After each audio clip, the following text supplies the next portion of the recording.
என் பிள்ளைகள், குறிப்பாக நாம் தமிழர் கட்சி பிள்ளைகள்.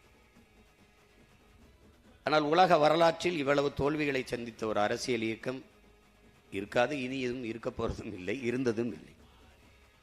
ஆனால் அந்த இயக்கம்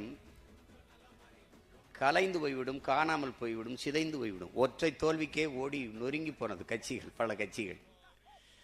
இத்தனை முறை தோற்றும் சற்றும் தளராது அப்படியே அதே உறுதியோட ஒரு கட்சி இருக்கிறது என்றால்